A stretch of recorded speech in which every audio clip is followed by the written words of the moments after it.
Okay, now, what we're going to do is we're going to look at strategies for evaluating limits.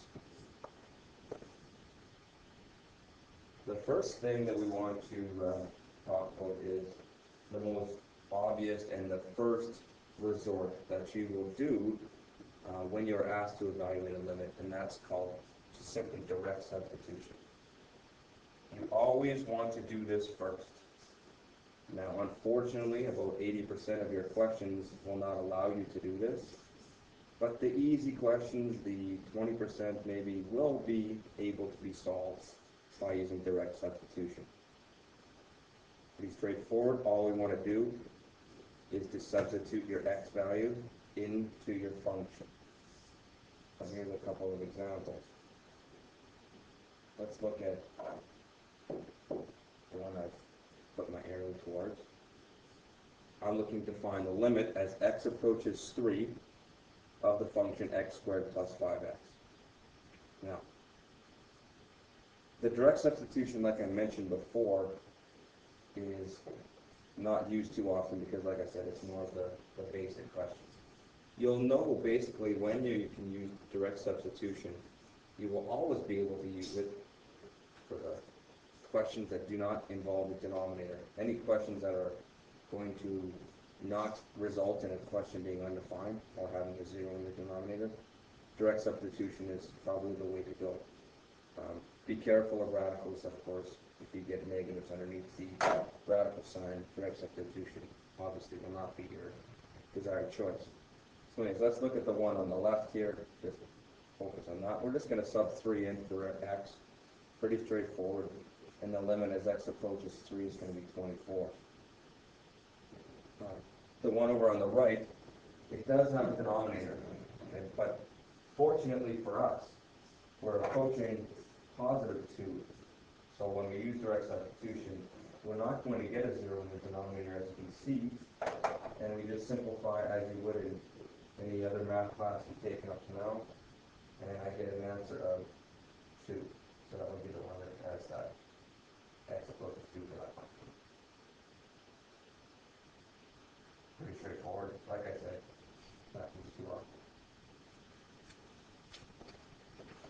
Sign analysis is another method that you might want to choose if you have if direct substitution fails you.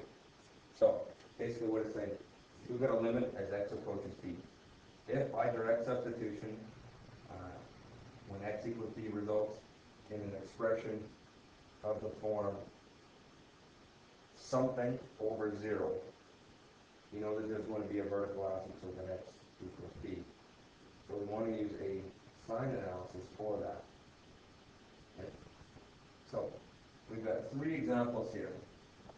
The first example is basically the same as the second example, which is leading up to the third example based on left-hand limits and right-hand limits. And of course, we'll just evaluate the actual limit, ignoring the fact that it's left or right.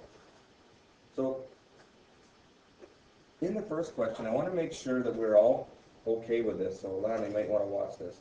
We've got the limit as x approaches 3 from the right. That's not saying as x approaches positive 3. Do not forget that, okay?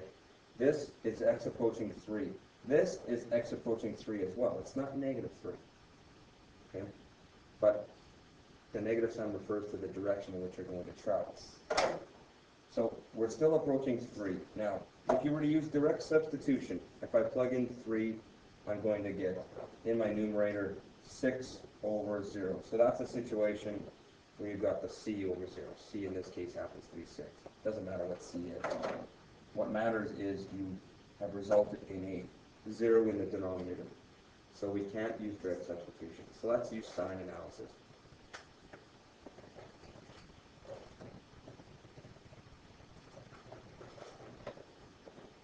What we have written in type there is just basically what I mentioned on the previous slide. You're free to read that on your own time. But here's my sign analysis. Okay, so I set up my 2 zeros. Zeros meaning when I set this equal to 0, and I get negative 3, and that goes there. When I set x minus 3 equal to 0, I get that 3 there. And then of course we just did the sign analysis. So resulting in a positive region there, a negative region, and a positive region there. And notice that we had a 0 where that blinking cursor is, because when you plug in -3, you do not get 0 in the denominator. You'll get 0 in the numerator, where you get -6, so it would be 0 over -6. So the value of -3 is 0. Okay? The value in x is 3 will be the resulting infinity. Okay? So that's kind of important. I want you to get used to starting to write what the value is underneath your zeros. Remember, these are called zeros, but in calculus, well, we call them zeros in C30, B30A. I'm going to call them critical points from now on, because they're not always zeros, as you can see, because this one wouldn't really be classified as a 0, would it? Because it doesn't result in a 0. It results in a vertical asymptote. So for me to define them as a 0 is kind of incorrect. So I'm going to call them critical points, and you'll hear that word a lot more in the future. So anyway, I want to make sure that I remember back to my question what I'm actually looking for. So the first one, I want to know the limit as x approaches +3 from the right. Let's look at my sign analysis. So I'm approaching this value from the right. Now from the right means you go from right to left. So I'm going to travel in this direction. Here's where your sign analysis helps you to determine what type of limit you're approaching. Well, if you can see on the right-hand side, I've got plus, plus, plus, plus, plus, so on. So as I approach infinity, I'm going to be approaching positive infinity.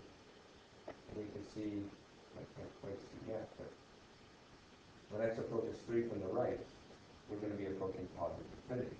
It's very nice how the sign analysis tells me that. Now as I approach 3 from the left, which is your second question, or question B, I'm approaching +3 from left to right. You can see my function is approaching negative infinity. Very clear for us. Okay? So if my right-hand limit approaches positive infinity, my left-hand limit approaches negative infinity. If I go back to the third question, what would we say for C is going to be our value? Does not exist. Good. That does not exist because our left-hand limit doesn't equal our right-hand limit. I think that is something that was clear from yesterday's assignment. So, when I move screen shade here, notice I did have to make a little, there was a typo in the notes. So in question B, the fellow who made these notes forgot to put the negative sign with the infinity. So you can see, some of you might have it in there, some of you might not. I might have caught it before some of you printed, but if you haven't printed it, it will be on there now. But you should insert that negative sign with the infinity. And question C just goes on to explain that if your left-hand limit does not equal your right-hand limit, then our limits will not exist at that actual point.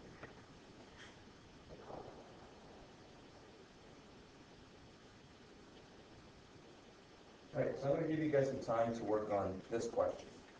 It's basically identical to the last question. There are 3 questions, but they're all related in the sense that we're approaching +2 from different sides.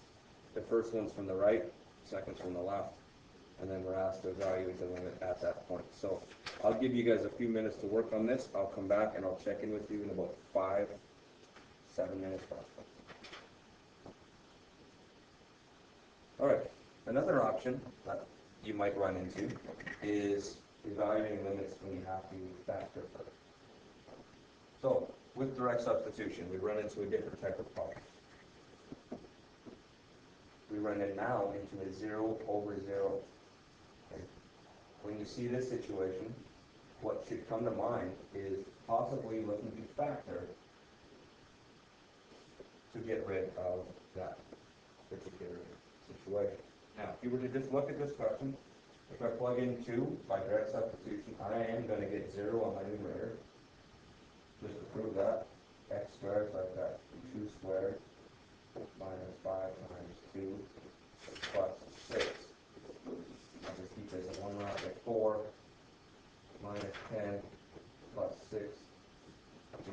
0 in my numerator, and quickly on the bottom, you'll get 0 as well. So, I get a situation where, wow, right? Obviously the limit is not going to be 0 over 0. The limit can never be 0 over 0. So, what we possibly want to look for is the fact. So, without me having to show you this slide, and to show you how to do it, I think we're all capable enough to factor that numerator and see if something cancels. If something does cancel, please do. Once you've canceled, maybe now you can do direct substitution and see if you have a limit will result. So, what is the top factor here? X minus 2 and X minus 3. There's some more there that I just mentioned. Bailey said it was X minus 2 and X minus 3, so that's still over X minus 2. I can cancel my X minus 2's.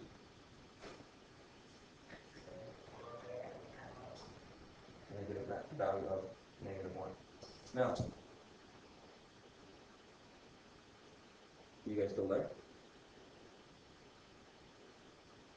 What I want to talk about is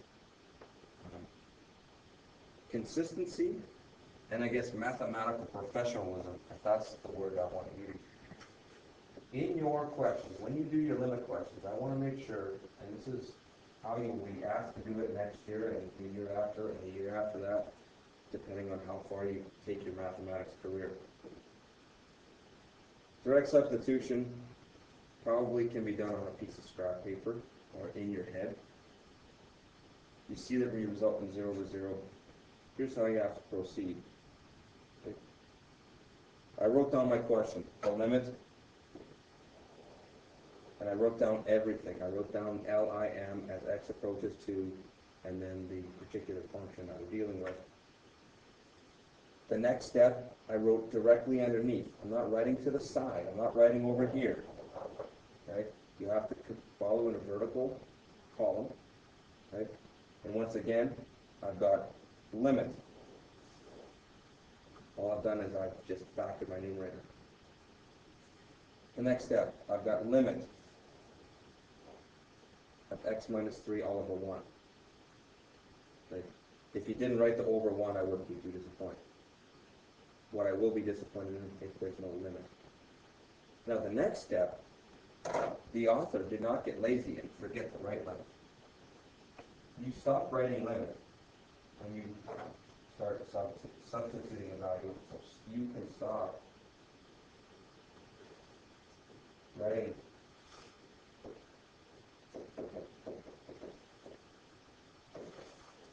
when as x approaches something, when you begin your substitution.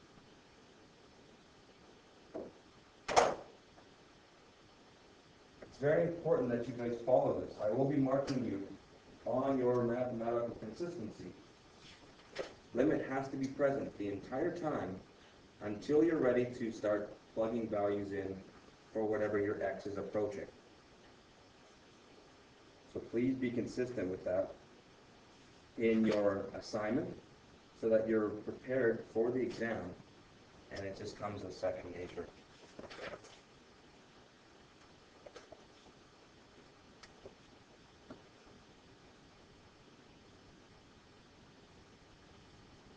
Here's one for us to try.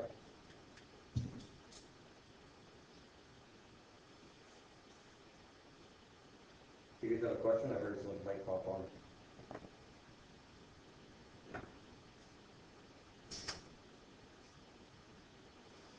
Okay, try this example.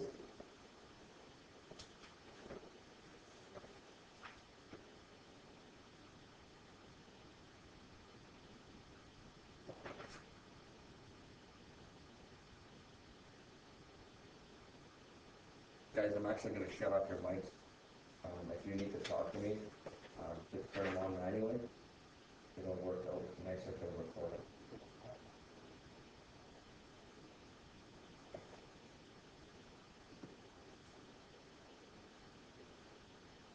Okay, the next thing I want to talk about is sometimes you will have to simplify to find a limit. Sometimes you'll have direct substitution, and we are getting 0 over 0, and you aren't able to factor, like you did in the last example.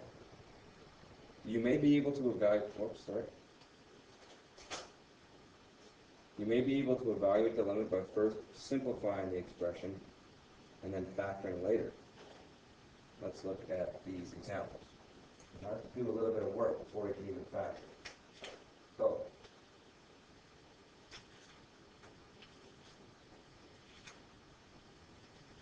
here's our question.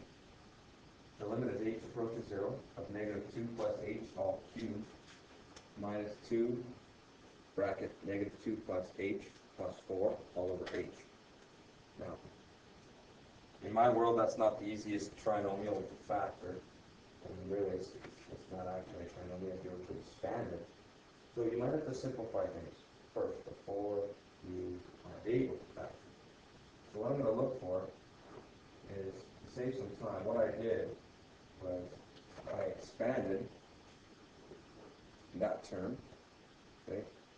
You can either use Pascal's triangle to do that, or you can write it out 3 times, go the long way, follow the first 2, and then take that trinomial and multiply it onto another negative 2 plus h. Basically what I'm saying is you've got 3 of them. And I distribute the negative 2, and I'm now going to collect some like terms. Noticing the whole while, I'm including my limit. I get to a situation where I've got a trinomial now after I've collected my terms. There is a potential for us to take out a common factor of h. Those h's are now cancelable, if that's a word, because we're given the multiplication. And I'm left with a trinomial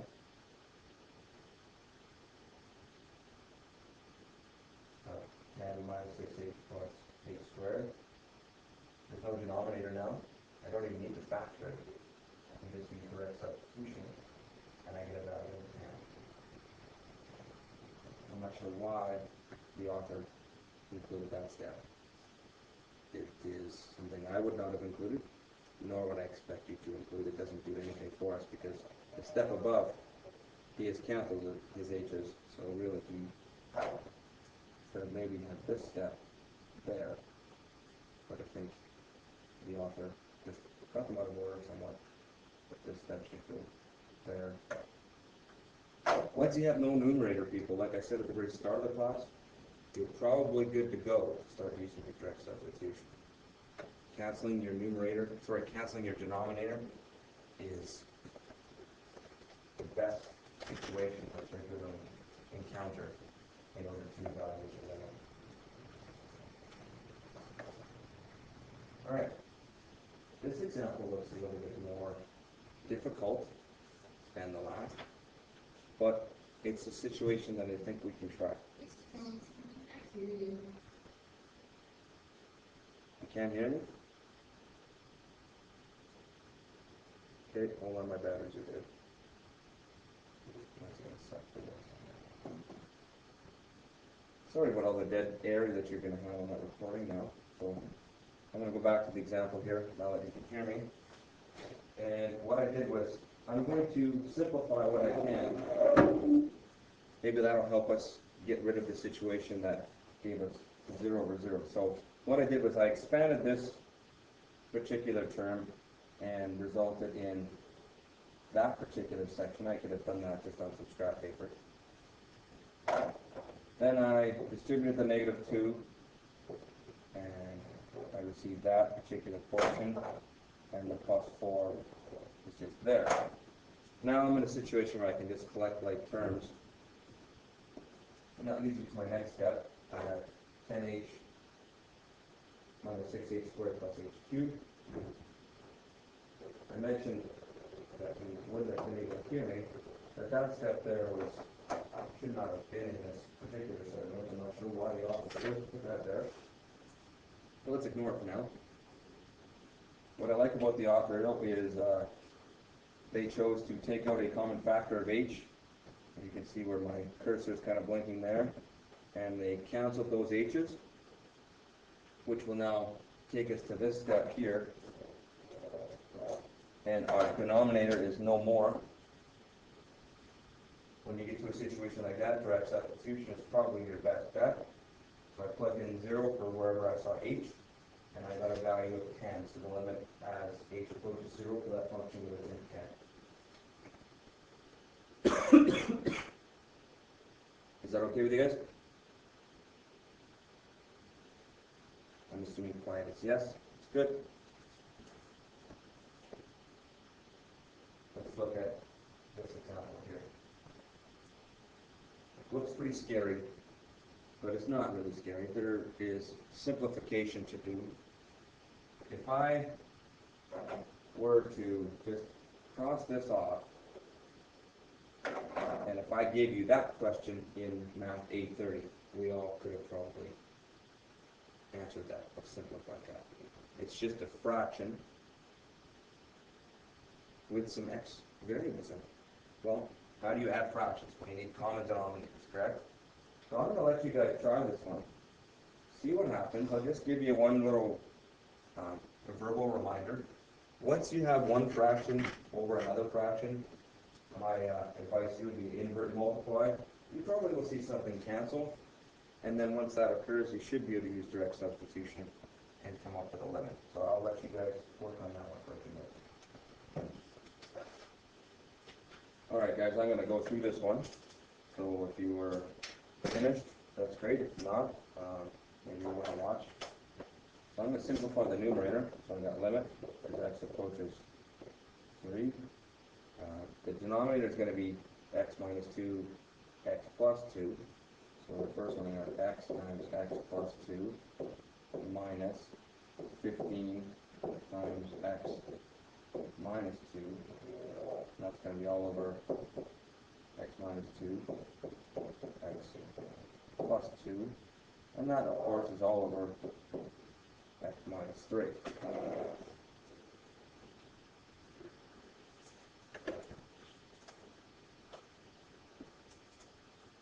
Simplify my numerator. So I have x squared plus 2x minus 15x plus 30 all over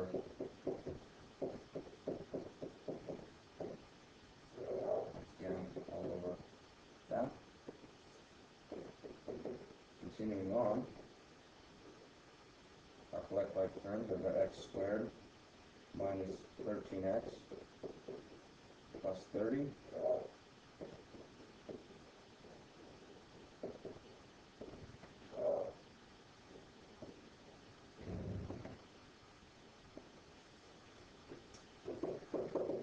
So I can factor the numerator. I'm going to get x minus 10, x minus 3, all over x minus 2, x plus 2, all over x minus 3. Invert and multiply that, or if you are really on the ball, you know that you could probably cancel the bottom with the top.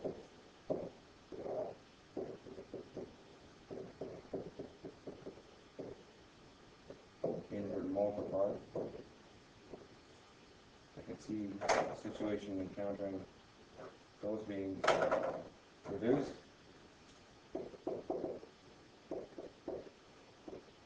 So that x minus 10, only on my numerator, all over. I'm at a situation now where I could probably start using direct substitution because the problem area has disappeared, and that problem area is when I plugged in the value of 3. So it's going to equal to 3 minus 10 all over 3 minus 2 all over 3 plus 2. So I get negative 7 on the top, 1 times 5, negative 7/5.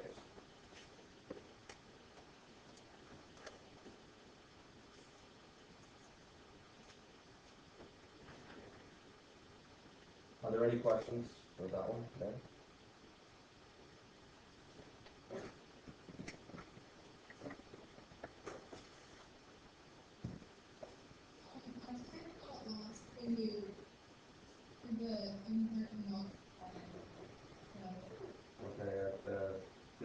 situation here? Okay, well, I've got a fraction in my numerator, so I'm going to circle that. This is what I have in green here. That's the same spot, right? And this fraction, x minus 3, is really x minus 3 over 1, correct? So I took this fraction and I inverted it to get that situation, 1 over x minus 3. And then now I can cancel with x minus 3, because they appear both on the top and the bottom. And that will leave me with that situation, where now I can just start using my direct substitution.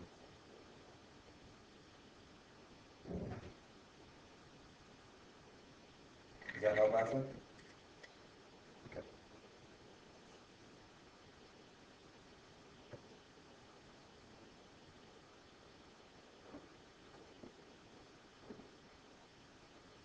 Now, in this case, there's another option. Typically, this option will only be used if you are involving radicals, because there's really, that's what rationalizing is all about. Okay. So direct substitution, once again, yields that 0 over 0. When you're dealing with radicals, you might want to consider rationalizing. Now, what you've done in the past in terms of rationalizing has been focusing mainly on the denominator. Okay. We haven't really let you have radicals in the denominator, so that's why we told you let's rationalize so we can get rid of them. Well, radicals in the denominator in calculus are not a big deal. Okay. We're allowed to have radicals in the denominator, and in fact, you'll see that you're even able to rationalize numerators. It's done the same way. Right? Just a quick, I'm going to add a slide here. If I had something like 5 all over root 7 plus 3, if we were to rationalize, remember, you've got two terms in the denominator, you're going to multiply top and bottom by the conjugate. So that is the same as what the denominator is, except that the sign in between the two terms is the opposite. So we would multiply top and bottom by root 7 minus 3. So at the top I get 5 times root 7, I get 5 root 7 minus 15.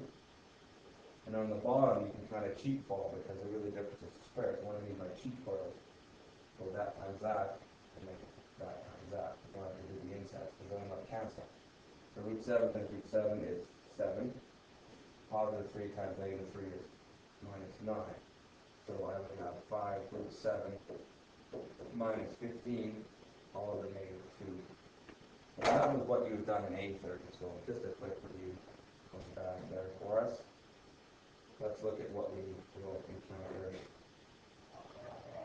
in this situation. So, here's our example.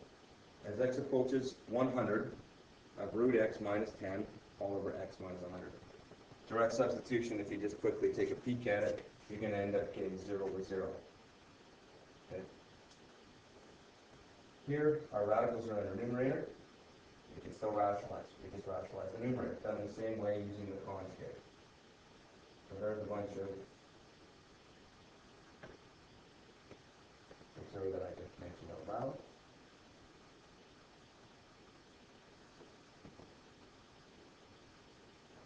You can see how we multiply top and bottom by the conjugate, and here's the conjugate here. And you're able to multiply by the conjugate because really that's multiplying by 1. You haven't changed the question at all. So, I'm going to FOIL the top. But I'll give you a hint. Okay? You won't need to, and I would prefer you to not FOIL out this bottom part. And it's not always going to be on the bottom. Right? It might be on the top. You want to FOIL out the ones that's the difference of squares, because that's going to get rid of it. It happened to be in my numerator in this question. In the question I dealt with you guys just a second ago, it was in my denominator. So it is very easy for people to just jump in and start foiling this out, but trust me, you're just going to end up wasting your time because We can get rid of the problem area with radicals, and that's going to be wherever you had the radical in the first place. You won't need to do the other part. So it's going to be one or the other. You can see I didn't even FOIL that bottom part. Once I got to this situation here, okay, I'm able to now, you can see, cancel. And you wouldn't have been able to cancel if you were to FOIL this out.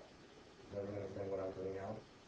Okay. If you were to multiply that out, you would have to have gone back and refactored it in order for you to cancel. And that's the whole goal of rationalizing either the numerator or denominator. If you want to be able to cancel something, and there's where I'm canceling. As the author is showing, he's now left with 1 over root x plus 10.